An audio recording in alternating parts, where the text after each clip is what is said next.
Bienvenidos a la Iglesia Palabra Viva. Nuestra misión es hacer discípulos por medio de la palabra, para que vivan y den la vida obedeciendo y enseñando la voluntad de Dios, que es Jesús. Iniciamos con Proverbios 8. Dice: ¿no clama la sabiduría y da su voz la inteligencia? En las alturas junto al camino, en las encrucijadas de las veredas se para, en el lugar de las puertas, a la entrada de la ciudad, a la entrada de las puertas da voces. Hombres, a vosotros clamo, dirijo mi voz a los hijos de los hombres. Entended, oh simples, discreción, y vosotros necios, entrad en cordura. Oíd, porque hablaré cosas excelentes, y abriré mis labios para cosas rectas. Porque mi boca hablará verdad, y la impiedad abominan mis labios. Justas son todas las razones de mi boca, y no hay en ella cosa perversa ni torcida. Todas ellas son rectas al que entiende, y razonables a los que han hallado sabiduría. Recibid mi enseñanza, y no plata, y ciencia antes que el oro escogido. Porque mejor es la sabiduría que las piedras preciosas, y todo cuanto se puede desear no es de compararse con ella. Yo, la sabiduría, habito con la cordura y hallo la ciencia de los consejos. El temor de Jehová es aborrecer el mal, la soberbia y la arrogancia, el mal camino, y la boca perversa aborrezco. Conmigo está el consejo y el buen juicio, y la inteligencia mío es el poder. Por mí reinan los reyes, y los príncipes determinan justicia. Por mí dominan los príncipes, y todos los gobernadores juzgan la tierra.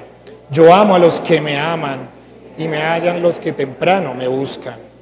Las riquezas y la honra están conmigo, riquezas duraderas y justicia. Mejor es mi fruto que el oro, y que el oro refinado. Mi rédito mejor que la plata escogida. Por vereda de justicia guiaré, por el medio de sendas de juicio, para hacer que los que me aman tengan su heredad y que yo llene sus tesoros. Jehová me poseía desde el principio, ya de antiguo, antes de sus obras. Eternamente tuve el principado, desde el principio, antes de la tierra. Antes de los abismos fui engendrada, antes que fuesen las fuentes de muchas aguas, antes que los montes fuesen formados, antes que los collados, ya había sido yo engendrada. No había aún hecho la tierra, ni los campos, ni el principio del polvo del mundo. Cuando formaba los cielos, ahí estaba yo. Cuando trazaba el círculo sobre la faz del abismo. Cuando afirmaba los cielos arriba. Cuando afirmaba las fuentes del abismo. Cuando ponía al mar su estatuto para que las aguas no traspasasen su mandamiento. Cuando establecía los fundamentos de la tierra. Y con él estaba yo ordenándolo todo. Y era su delicia de día en día, teniendo solaz delante de él en todo tiempo.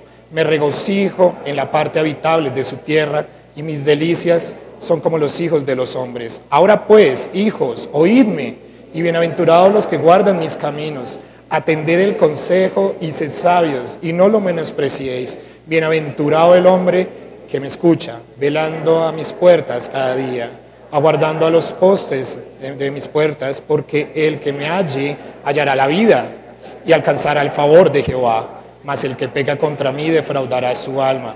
Todos los que me aborrecen aman la muerte. Amén. Cerremos nuestros ojos y démosle a Dios las gracias por este día y por esta palabra. Señor, gracias por tu palabra. Gracias por este día que nos das de conocerte, de entender que eres tú el que nos da, el que nos quita, el que pone.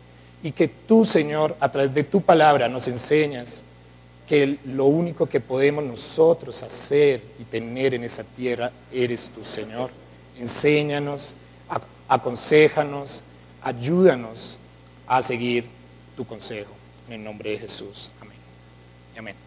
El Nuevo Testamento, Juan, los discípulos, fueron los que estuvieron más cerca de Jesús. Y de los 12, 13 estuvieron muy cerca de él. Y la palabra en todo su contexto, en todos sus libros, conocemos entonces que nos habla acerca de Jesús.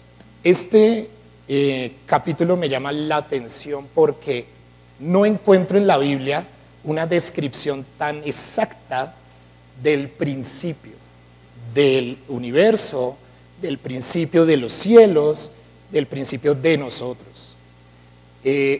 Leemos nosotros Génesis 1:1 y vemos que en el principio Dios creó los cielos y la tierra. Y después pasan ciertos días, ciertas cosas que nos hacen llegar hasta la creación del hombre. En Juan 1:1 vemos también que el principio es Dios y el verbo. Pero acá es yo creo la unión de esos dos principios. ¿Por qué? Porque está hablando exactamente de cómo fue que Dios comenzó a hacer, a crear y a planear, ¿sí?, todo lo que Él tenía preparado para usted, para mí, para el mundo. Entonces, es curioso, ¿no? Es curioso porque pues muchas veces nos enfrascamos en discusiones acerca de cómo fue que Dios creó, si fue en 6 días o 4.000 años. Esto es más que claro. Dios a través, ¿sí?, Dios en su sabiduría, en su palabra, inicia con algo que es la sabiduría, ¿no? Entonces vimos ahí que exhorta primeramente Salomón, ¿sí?, que fue un hombre muy sabio, que lo tenía todo, ¿sí?, fue el hombre más rico, pero que ustedes leen después de Proverbios y dice, pues, vanidad, ¿sí? Todo lo que adquirí, todo lo que hice, la fama, no vale nada. Entonces, la sabiduría que está hablando acá, pues yo pregunto, ¿no? ¿A quién se refiere? No, si nos damos cuenta, está hablando de Jesucristo, de su esencia, está hablando Él mismo, ¿sí?, de cómo fue que creó los cielos y la tierra. Y muchas veces, bueno, tenemos dudas acerca de Dios, acerca de su existencia, y mucha gente nos dice, no, pero usted todavía en eso, hoy en día, pues uno habla con ingenieros, filósofos, profesores, y dicen, eso simplemente son mitos, leyendas, en las cuales el hombre tiene una necesidad de crear, ¿sí? El hombre desde el principio ha querido explicar por qué hay sol, por qué hay luz, por qué llueve, por qué pasan los desastres. Pero en su palabra nos dábamos cuenta, ¿sí?, que así como Job, que estaba ya mal, que estaba en tierra, que estaba enfermo, ¿sí?, que Dios le había quitado todo, en ese momento Él dice, Él quita, sea su nombre bendecido, ¿no? Entonces, Dios desde el principio, desde el antes, quiere darse a conocer. Y pues hay preguntas como, por ejemplo, bueno, Dios está solo, entonces Él quiso crear a las personas para que no estuvieran solas y Él no estuviera solo. Entonces son cosas que a veces la gente no entiende y nosotros también, sobre la eternidad de Dios. Y son temas que al principio nos dicen, no, eso mejor no lo mire, no lo estudie, no pregunte eso. Pero la palabra es completa, ¿sí? Y esa sabiduría que está hablando no habla solo de conocimiento humano. Si usted se da cuenta, está hablando de una persona, ¿sí? Usted vea Proverbios 8:22, dice, Jehová me poseía en el principio, ya de antiguo antes de sus obras. eternamente tuvo el principado desde el principio, antes de la tierra. ¿Sí? Juan 1:1. Era Dios, y Dios el Verbo, y se hizo carne y habitó con nosotros, ¿no? Entonces, más que un conocimiento, más que sabiduría, es la misma esencia de Dios. Y eso lo podemos ver en el hecho de que la sabiduría y el conocimiento hace referencia también a una palabra que es la experiencia. Dios, pero ¿por qué me pasó esto? ¿Por qué me echaron del trabajo? ¿Por qué me vino esta enfermedad? Y muchas veces yo he visto a gente que visita a los enfermos en las clínicas, y a veces por esa emoción comienzan a decirle, bueno, usted algo hizo. Algo hizo, usted fue, sí, exactamente, algo le pasó, y esa enfermedad que le pasó fue por algo que usted hizo. Y la verdad eso es delicado, porque yo no vi a Jesús haciendo eso. Él llegó, estaba enfermo, sanó, predicó el evangelio, el reino de los cielos, ¿sí?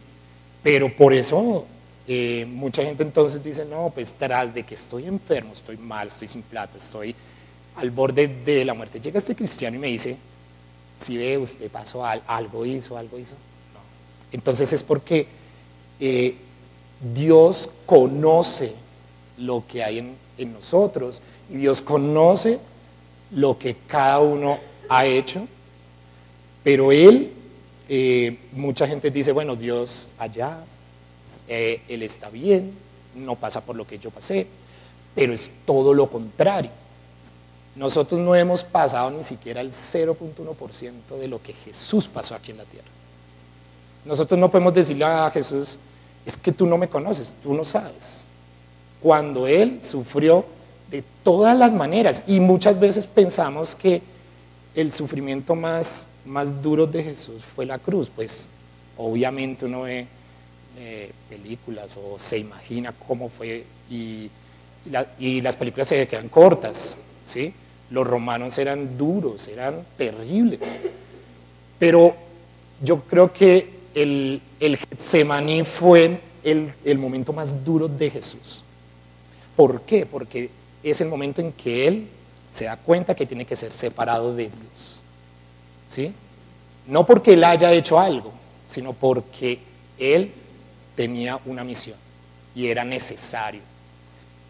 Esa experiencia que tiene Dios hace, digamos, que nosotros pues cantamos en la alabanza digno, ¿sí? De honra, de alabanza, pero alguien digno debe ganarse eso, ¿sí? Vamos a Apocalipsis 4:4, dice lo siguiente, Apocalipsis 4:4. Alrededor del trono había 24 tronos, y vi sentados en los tronos a 24 ancianos, vestidos de ropas blancas, con coronas de oro en sus cabezas. Y del trono salían relámpagos y truenos y voces. Delante del trono ardían 7 lámparas de fuego, las cuales son espíritus, los 7 espíritus de Dios. Entonces, más adelante, en Apocalipsis 5, versículo 9, dice, y cantaban un nuevo cántico, diciendo, digno eres de tomar el libro y de abrir sus sellos, porque fuiste inmolado y con tu sangre nos has redimido para Dios de todo linaje y lengua y pueblo y nación. Sí, Dios tiene un plan. Entonces yo me acuerdo cuando era pequeño, estaban las 4 el folleto de las 4 leyes que dice que Dios lo ama, que tiene un plan. Eso es cierto. Ese plan tiene un propósito aún más grande que solo que Dios viniera a salvar al hombre, ¿sí? Ay, es que el hombre pecó, entonces tocó el plan B. No, es porque Dios tiene algo más maravilloso, y es que Él en su grandeza se hace lo más bajo, se hace lo menor, que es hacerse hombre, ¿sí? En el lugar que Dios puso aquí en la tierra, en el universo, y ahí es donde Él se despoja de lo que es. ¿Por qué? Porque es que es necesario que Dios, o sea, que nosotros ya a través de lo que vemos en la palabra, entendamos que que Dios tiene ese propósito, pero que nosotros vamos conociéndolo, vamos entendiendo, vamos dándonos cuenta que Él es el principio y que Él es el centro de ese plan. Pues hacer de cuenta es como cuando nos llega el recibo de la luz. Entonces, pues a uno no lo felicitan por pagar la luz, ¿no? O sea, a usted no le dice, bueno, muchas gracias por pagar la luz, ¿no? Eso es un deber que usted debe hacer, ¿sí? Pues ya uno se siente feliz si le llega por 1.000 pesos, uno dice, uy, bueno, está bien. O se pone furioso cuando llega por 100 y esto, Dios mío, ¿qué pasó? Pero mire que a veces en los recibos de luz hay unos cupones que dicen de universidades o de hamburguesas o no sé. Eso es algo extra que tiene ese recibo, pero el recibo es para que usted lo pague, ¿sí? No para que se quede con eso y después, sino para que usted lo pague. El propósito de Dios a través de Jesús es la glorificación del Hijo, ¿sí? Digno. Entonces, hay un ejemplo que es cuando, bueno, llegar aquí Bill Gates, $80.000 millones, su fortuna, pasan las ofrendas, da 50 pesos, listo. Entonces, pues, de pronto a personas que son 50 pesos lo único que tienen, bueno, pero él tiene más, y si uno se da cuenta, Bill Gates, él tiene su fortuna invertida casi es en filantropía, pero es porque Dios cuando da, Dios cuando pone, ¿sí? Espera que así mismo nosotros demos, y nosotros al entender que no somos el centro del mundo, ¿sí? Entonces usted se acuerda, hace 500 años la gente pensaba que la Tierra era el centro, ¿sí? Y un científico dijo, no, la Tierra no es el centro, sino el Sol. Lo encarcelaron a Galileo, mejor dicho, le dijeron, venga para acá y se retracta. ¿Por qué? Porque eso no, o sea, el hombre es el centro, ¿sí?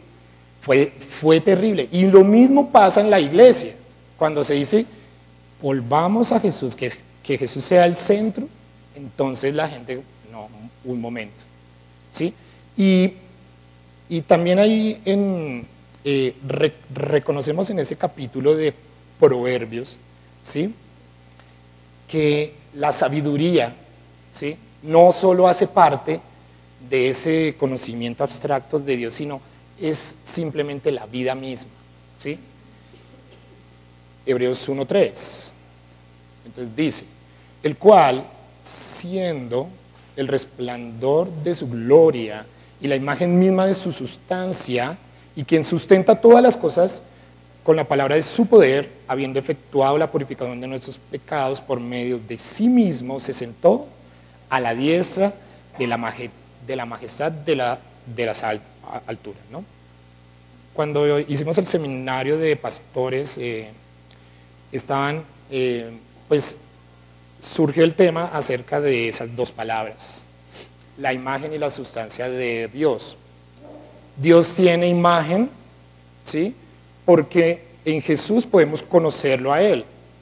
Y dice en Génesis, ¿sí? En Génesis que Dios hizo al hombre a su imagen y semejanza, ¿sí?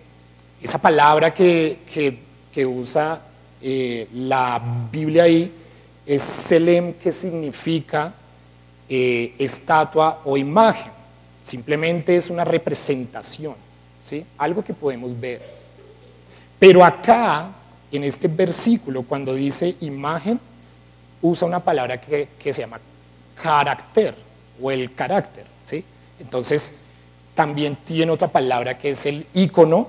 Entonces, usted sabe que, por ejemplo, cuando usted está en el computador y se le entra un virus, entonces hay un icono y en la USB se le multiplican los accesos directos y llama a mi hijo, venga, ayúdeme con la USB que no me lee.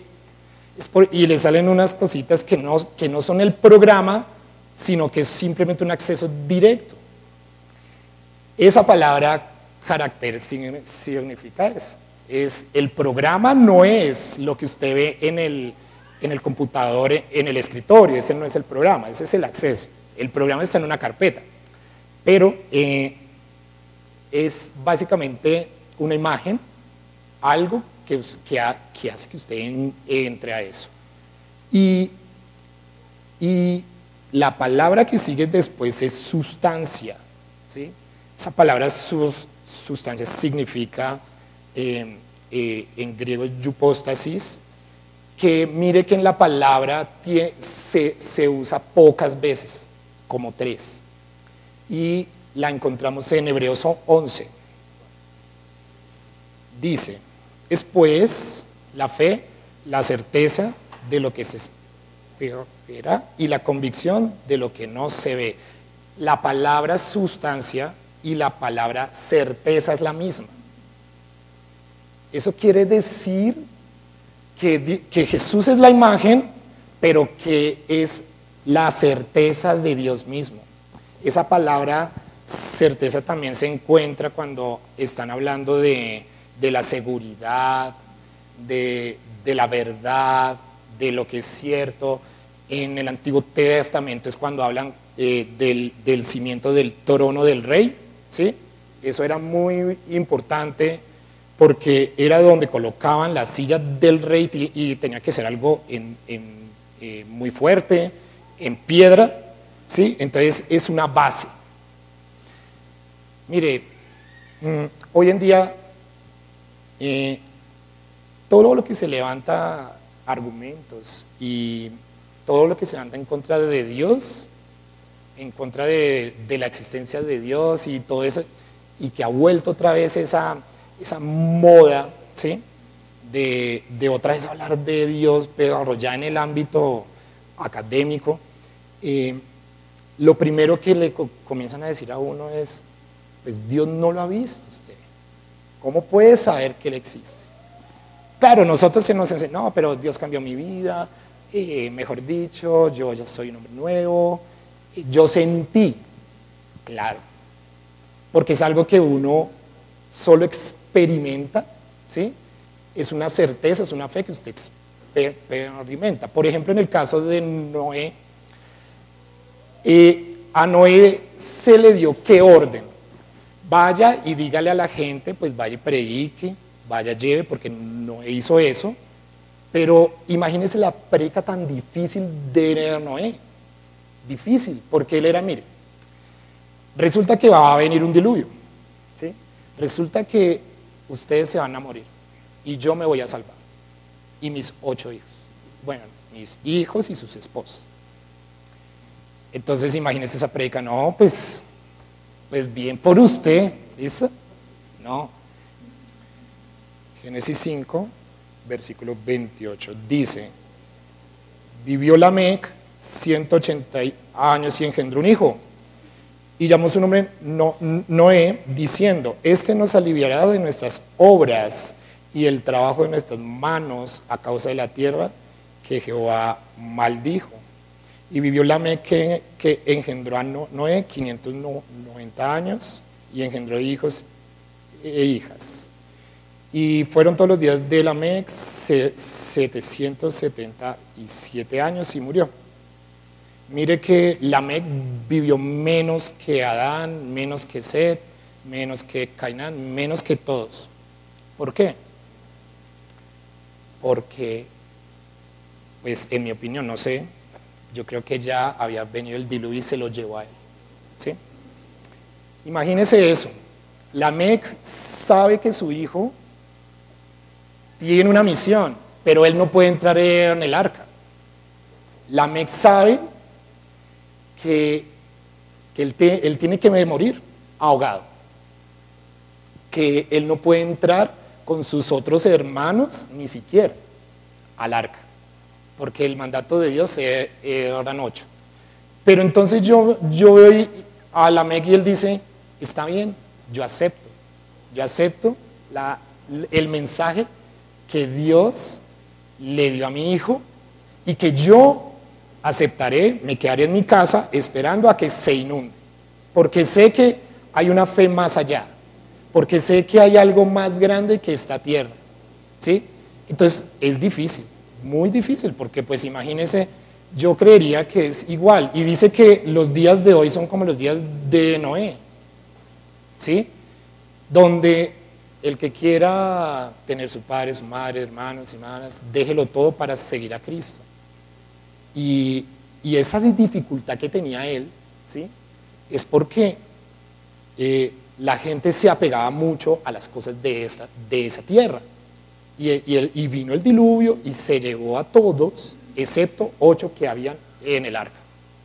Entonces, los pensamientos de Dios no son como los de nosotros, ¿sí? Los pensamientos de Dios son diferentes. Y también cuando habla de la sabiduría de Dios, cuando habla de su imagen, y vemos ese capítulo, Proverbios, que nos enriquece aún más que el Génesis y que también está complementando a Juan 1, ¿sí? Nos damos cuenta que esa sabiduría, ese pensamiento es de Dios. Entonces leamos Juan, en Juan 1. Ya usted leyó Proverbios 8, entonces ya imagínense Juan 1, ya tiene un poco de contexto más grande de cómo fue el principio. Juan 1:1. En el principio era el verbo, y el verbo era con Dios, y el verbo era Dios. Este era en el principio. ¿En dónde escuchamos eso? En Proverbios 8, 23 y 24. ¿Sí? Entonces, esa es la evidencia de que la sabiduría de Dios es Dios mismo. Y mire la palabra, yo me acuerdo, pues yo iba a Cruzada Cristiana desde pequeño. Y yo escuchaba mucho acerca del rema y el logos. Yo te tengo una palabra rema en tu vida. Entonces una vez me causó curiosidad, yo pregunté y yo decía, bueno, pero ¿qué diferencia hay? Entonces alguien me dijo, un pastor dijo, bueno, es que el rema es la palabra específica en el momento específico y el logos es la palabra escrita, o sea, esta. Pues bueno, hasta que digamos, buscando uno las palabras en la Biblia, porque en las herramientas que ya prontamente se van a dar del Eastword, hay unas que son de estudio del griego, y uno puede buscar las palabras sinónimos de lo mismo que estás diciendo ahí. Esa palabra verbo, logos, también se usa mucho en el Evangelio de Juan. Y la palabra rema también se usa mucho en la palabra de Juan. Entonces, por ejemplo, busquemos Juan 8:52. Esa palabra que sale ahí es la misma que sale en Juan 1:1 de logos. Entonces los judíos le dijeron, ahora conocemos que tienes demonio. Abraham murió y los profetas, y tú dices, el que guarda mi palabra nunca sufrirá muerte. Entonces ya conocemos que no solo está hablando de la palabra que Jesús habló. El logos, ¿sí? Esa palabra pues tiene un significado muy amplio. Significa pensamiento, esencia, ser, estudio, ¿sí? La pedagogía, psicología, toda esa parte viene de esa palabra de logos, ¿sí? Pero no es la palabra solo escrita, ¿sí? Está hablando de algo mayor, está hablando de algo que se llama Jesús y la esencia de Dios, ¿sí? ¿Qué pasó con Tomás? Entonces el Señor le dijo, toque porque, ¿sí? Parece que no cree. Y cuando le preguntan a Jesús, ¿eres tú el Hijo de Dios? Él responde, pues, ¿qué es lo que dice la gente? ¿Qué es lo que dices tú? Sí, tú eres, bueno. Porque él no se dijo a sí mismo, yo soy hijo de Dios, crean en mí, no. Sino vengan y me conocen,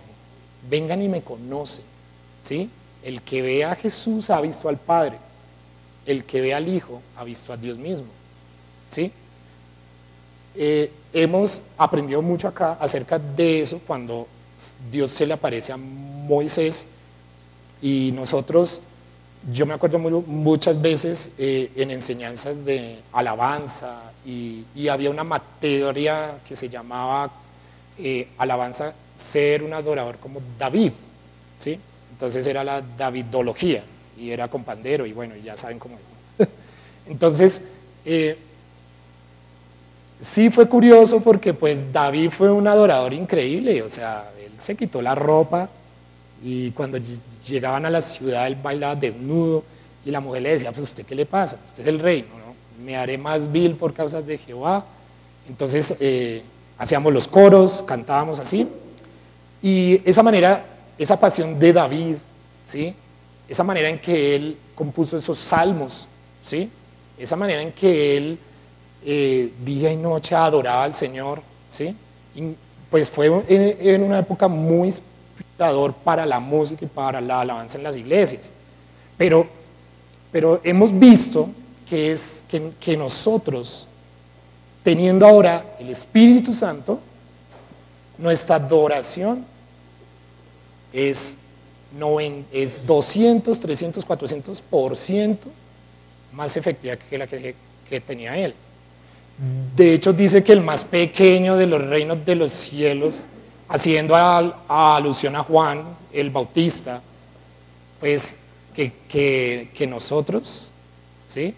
Somos aún mayor, pero no por el hecho de que el rey David, él vivió en una época, ¿sí? En donde no tenía esa visión de Jesús, pero él, sí, pues él creyó, y él, como dicen Hebreos, por la fe muchos vieron, muchos alcanzaron, ¿sí?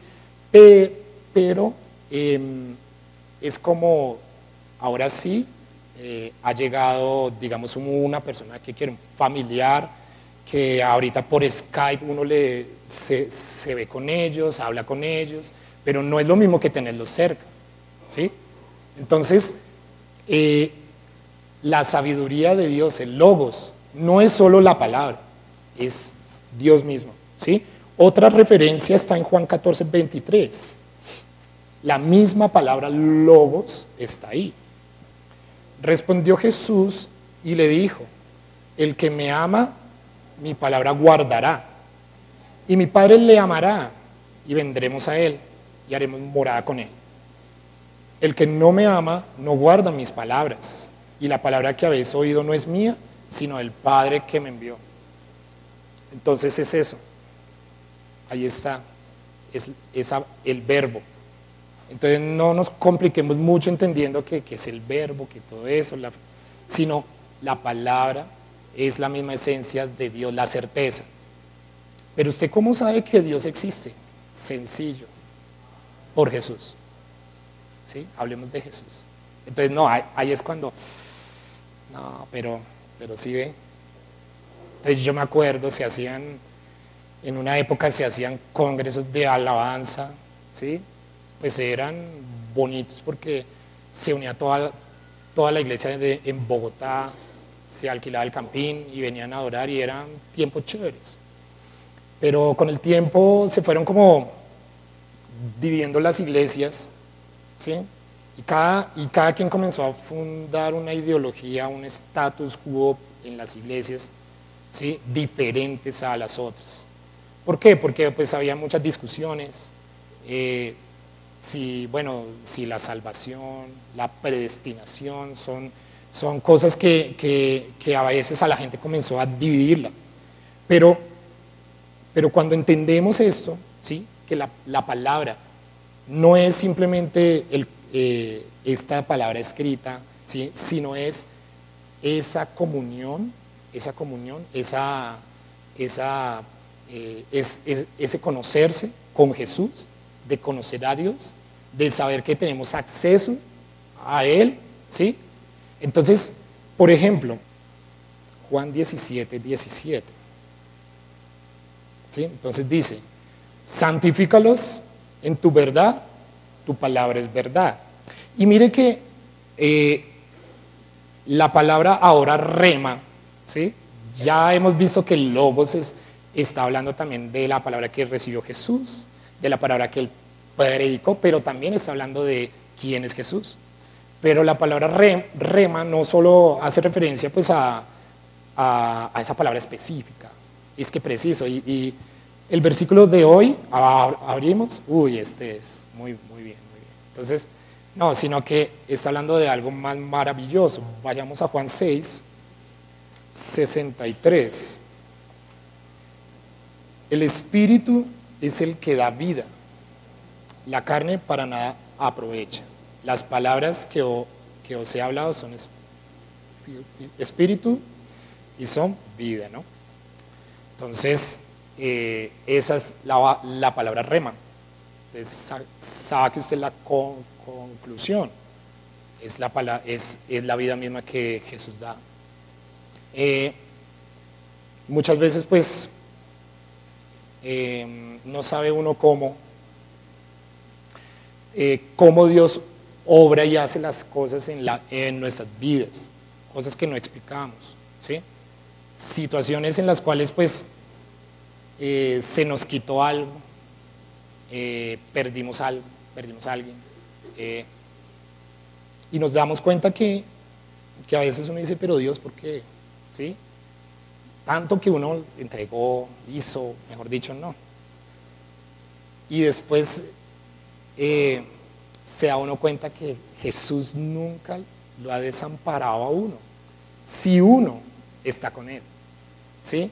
Ya después, cuando el hijo se va de casa a gastarse la plata del padre, ¿sí? Pues el padre no lo rechazó, no dijo, sí vio lo que le pasó, porque yo le dije que eso le iba a pasar. Entonces, bueno, pues las mamás son así, ¿no? No guarde el celular acá. Y fijo, se lo roban a uno ahí, preciso el día que le dice la mamá a uno. Preciso. Entonces, no, mamá, no me diga nada porque me echa sal. Entonces,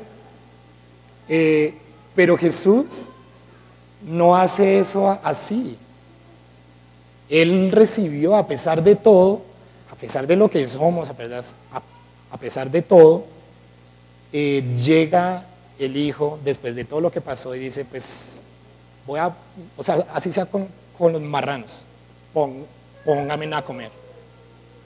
Póngame a comer ahí porque he pasado terribles cosas. Y no, entonces no, al contrario, venga a mi banquete, venga y siéntese conmigo, ¿sí? Otra referencia a la palabra rema es Juan 12:47. Dice, al que oye mis palabras y no las guarda, yo no le juzgo, porque no he venido a juzgar al mundo, sino a salvar al mundo. Y en el capítulo de Juan 14, vamos a Juan 14, versículo 10. ¿No crees que yo soy en el Padre y el Padre en mí? Las palabras que yo os he hablado no las hablo por mi propia cuenta, sino que el Padre que mora en mí, Él hace las obras. Entonces, siempre es bueno como que uno se pregunte, ¿sí? Cada vez que alguien venga a usted y le diga, venga, pero ¿cómo así que Dios? ¿Por qué creen eso? ¿Sí? Aprovechar y decir, mire, simple, podemos conocer a Dios a través de Cristo, a través de Jesús, ¿sí? No es simplemente las doctrinas crecen como el palo que guía al árbol, ¿sí?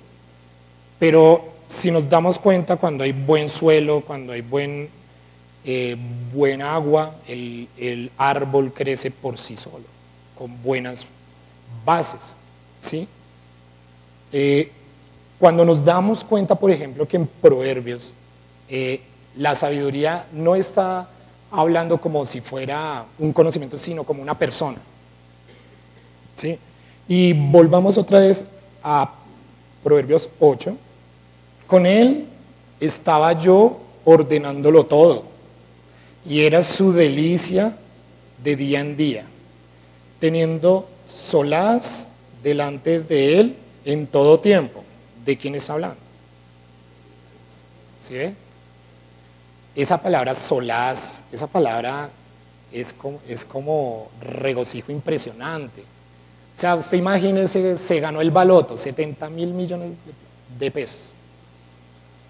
O sea, usted mismo, uy, ya no tengo que trabajar, no más el Transmilenio. ¿Sí? Primero que va a hacer es irme de acá. Pero el solaz, esas palabras que está usando, es un regocijo aún mayor.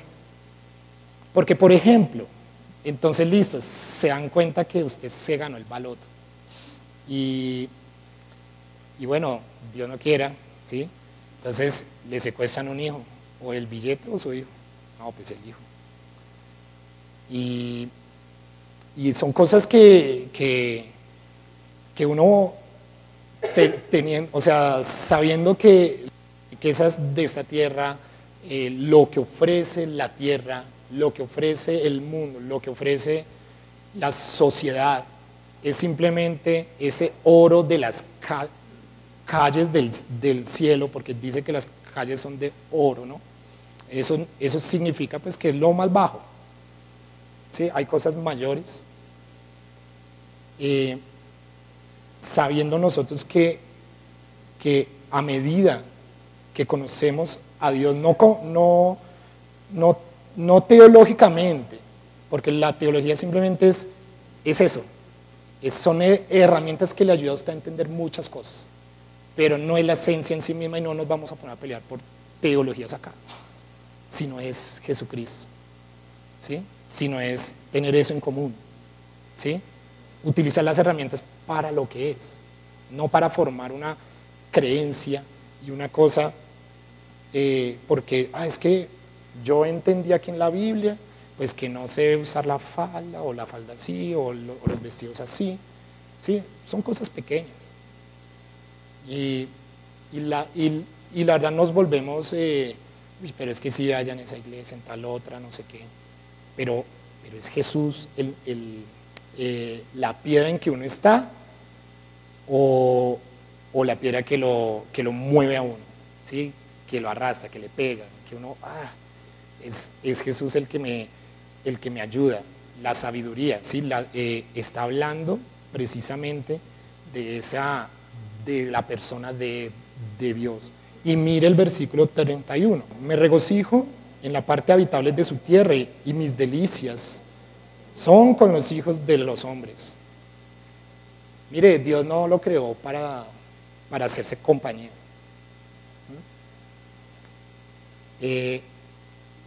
Su mente no podemos entenderla, pero también podemos saber más o menos cómo Él en su palabra obra, ¿sí? Y se trata de eso, que nosotros somos bienvenidos a la casa de Dios, somos bienvenidos a su mesa, a su familia, ¿sí? Hemos escuchado los domingos acerca de ser hijos, ¿no? Entonces, que el hijo no pide permiso, el hijo sigue a la empresa, sigue a la oficina, sigue a la casa, pero es más que todo esa relación, esa comunión, ¿sí? Esa comunión que uno puede tener con Dios, ¿sí? Y por ejemplo, viendo también, vamos a Primera de Juan 1, 1 y 2, entonces, lo que era desde el principio, lo que hemos oído, lo que hemos visto con nuestros ojos, lo que hemos contemplado y palparon nuestras manos tocante al verbo de vida, ¿sí? Logos. El logos no es un conocimiento solo matemático ni filosófico, no. Es lo que tocaron, ¿sí? Esa es la evidencia de Dios Jesús. La historia ha demostrado que Jesús existió, ¿sí? Como persona histórica. Se han levantado filósofos, se han levantado arqueólogos y una cantidad de cosas, pero no han podido. Porque las evidencias acerca de Jesús son claras. Existió. Y 500 testigos lo vieron ascender al cielo, ¿sí? Y hoy en día, pues con todos esos pensamientos modernos sobre, bueno, por qué el Antiguo Testamento es tan duro, ¿sí? Uno lee el Levítico y ese es su Dios. Pero mire, le aseguro en el 99% de los casos que tanto los que critican ni siquiera lo han leído. Y nosotros que los defendemos, pues a veces tampoco. Entonces, pero si usted lee el Levítico, lee ese amor de Dios en el sentido de que Él nunca, oiga bien esto, nunca envió un juicio sin advertencia. ¿Dónde? ¿Dónde hay un ejemplo? Siempre le advirtió. Sodoma no creyó. Y eso que le envió ángeles y todo. Pero a Jonás, de mala gana, ¿no? Bien bravo. Ay, pero ¿por qué lo salvó? Es que yo quería ver fuegos artificiales, yo quería ver una película de acción, sangre y fuego, ¿no? No. Dijo, el rey de esa ciudad se postró y le dijo a todo el pueblo, nos vamos a arrepentir. Sirvió la prédica de un malacaroso, de un perezoso, ¿sí? Es que dése cuenta que Jonás era la mala causa de por qué el barco tenía la tormenta y decían, hay algo malo acá. Y Jonás, pues yo. ¿Y por qué? ¿Usted qué hizo? No, pues ni le cuento. Dios me dijo que fuera y estoy escapándome. Con que esas tenemos. Lo cogieron y para el agua. Listo. Y se calmó la tormenta y se calmó todo. ¿Sí? Y después él se da cuenta. Él se da cuenta porque también Jesús le pasó lo mismo. O sea, a veces decimos, no, Jesús es maravilloso, no pasó por esas dudas. Jesús sí pasó y él estuvo a punto de decir, no puedo. Y esa parte en la cual Dios nos muestra, ¿sí? Nos enseña cómo desde el principio, con su palabra, establecía los fundamentos de la tierra. Cuando habla, o sea, sígalo leyendo y compárelo, por ejemplo, con Job, compárelo con Génesis, compárelo con Juan, compárelo con Apocalipsis y tendremos una visión más amplia del principio, ¿sí? Entonces, ahí en el capítulo 8, 23, eternamente tuve el principado, desde el principio. El versículo 24, antes de los abismos fue engendrada, ¿sí? Antes de que fuesen las fuentes de muchas aguas, antes que los montes, que los collados, no había hecho la tierra ni los campos. Entonces está hablando de ese principio anterior, porque la palabra misma se explica, ¿sí? O sea, imagínense que nosotros perdamos algunos libros, pero en toda su palabra, Juan, en Apocalipsis, en Génesis, está hablando precisamente de eso, la sabiduría que viene de Dios. No es sabiduría humana, no es algo que uno solo aprenda leyendo o en teología, no, sino es algo que Dios le va enseñando en la práctica, en la experiencia. Por eso es digno de recibir la gloria, por eso es digno. Y volvamos a terminar en el Apocalipsis 5, versículo 12. decían a gran voz, el Cordero que fue inmolado es digno de tomar el poder, las riquezas, la sabiduría, la fortaleza, la honra, la gloria, la alabanza y todo lo creado que está en el cielo y sobre la tierra y debajo de la tierra y en el mar y a todas las cosas que hay en ellos, oí decir, al que está sentado en el trono y al Cordero sea la alabanza, la honra, la gloria y el poder por los siglos de los siglos. ¿Ven? Entonces, pongámonos de pie y démosle gracias a Dios por su palabra. Gracias a Dios porque